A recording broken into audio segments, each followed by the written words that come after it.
ನಮಸ್ತೆ, ಎಲ್ಲರೂ ಹೇಗಿದ್ದೀರಾ? ಎಲ್ಲರೂ ಚೆನ್ನಾಗಿದ್ದೀರಾ ಅಂತ ಭಾವಿಸ್ತಾ ಇವತ್ತಿನ ವ್ಲಾಗ್ ಶುರು ಮಾಡೋಣ.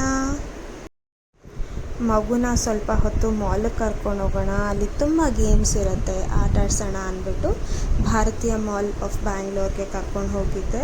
ಅದು ಸ್ವಲ್ಪ ಹತ್ತಿರ ಇದೆ ಬೇರೆ ಮಾಲ್ಸಿಗೆ ಕಂಪೇರ್ ಮಾಡಿದ್ರೆ ನಮ್ಮ ಮನೆಗೆ.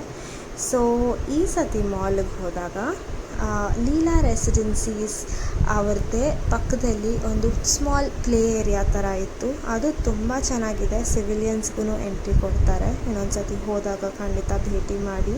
ಎಸ್ಪೆಷಲಿ ಸಾಯಂಕಾಲದ ಹೊತ್ತು ಹೋದರೆ ತುಂಬ ಚೆನ್ನಾಗಿರುತ್ತೆ. ತುಂಬ ಮಕ್ಕಳು ಕೂಡ ಇರ್ತಾರೆ ನೋಡಿ. ಈ ಥರ ವಾಕಿಂಗ್ ಮಾಡ್ಬೋದು. ಒಂದು ಚಿಕ್ಕದಾಗಿ ಒಂದು ಪುಟ್ಟ ಕೆರೆ ಕೂಡ ಇದೆ ಅಲ್ಲಿ.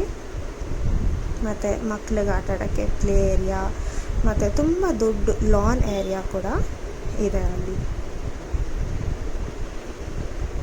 ಅದಾದಮೇಲೆ ಅಲ್ಲಿ ಆಟ ಮುಗಿಸ್ಕೊಂಡು ಮಾಲ್ ಹತ್ತಿರ ಬಂದ್ವಿ. ಫನ್ ಟೈಮ್ಸ್ ಅಂತ ತುಂಬಾ ಗೇಮ್ಸ್ ಇತ್ತು ಮಕ್ಕಳಿಗೆ.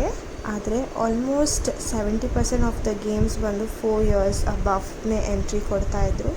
ಚಿಕ್ಕ ಮಕ್ಕಳಿಗೆ ಈ ಗೇಮ್ಸ್ಗೆ ಎಂಟ್ರಿ ಕೊಡ್ತಾ ಇರಲಿಲ್ಲ. ಸೊ ಧ್ರುವ ಆಡೋದು ಬರೀ ಒಂದು 2-3 ಗೇಮ್ಸ್ ಅಷ್ಟೇ ಇದ್ದಿದ್ದು. ಹಾರ್ಸ್ ರೈಡ್ ಅಂತೆ, ಟ್ರೈನ್ ರೈಡ್ ಅಂತೆ ಅಂತ. ಸೊ ಅವನು ಒಂದು 2 ಗೇಮ್ಸಲ್ಲಿ ಆಟ ಆಡ್ದ ನೋಡಿ. ಇಲ್ಲಿ ಮೆರಿಗೋ ರೌಂಡ್ ಅಂತ ಒಂದಿತ್ತು ನೀವು ನೋಡೋ ಥರ. ಸೊ ಇದ್ರಲ್ಲಿ ಸ್ವಲ್ಪ ಹೊತ್ತಾಡಿ ಮಾತ್ರ ಈ ಪುಟಾಣಿ ಟ್ರೈನಲ್ಲಿ ಕುತ್ಕೊಂಡಿದ್ದ. ಚೆನ್ನಾಗಿತ್ತು. ಸೊ ಈ ಗೇಮ್ಸ್ನೆಲ್ಲ ಮುಗಿಸ್ಕೊಂಡು ನಾವು ಮಾಲ್ ಒಳಗಡೆ ಹೋದ್ವಿ. ಮಾಲ್ ಒಳಗಡೆ ಸಹ ಒಂದು 2-3 ಗೇಮ್ಸ್ ಇತ್ತು. ಪ್ಲಸ್ ಅಲ್ಲಿನೂ ಅಮೀಬಾ ಎಲ್ಲ ಇದೆ ಮೇಲೆ.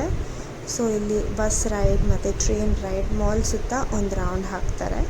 ಸೊ ಅದನ್ನು ಎಲ್ಲ ಮುಗಿಸ್ಕೊಂಡು ಮಾಲೆಲ್ಲ ಸುತ್ತಾಡಿಕೊಂಡು ಆಚೆ ಬಂದು ನೋಡಿದಾಗ ಲೈವ್ ಕ್ರಿಕೆಟ್ ಸ್ಟ್ರೀಮಿಂಗ್ ಬೇರೆ ಆಗ್ತಾಯಿತ್ತು. ಬಟ್ ನಮಗೆ ಲೇಟ್ ಆಯಿತು ಅಂತ ಮನೆಗೆ ಹೊರಟ್ವಿ. Thank you for watching.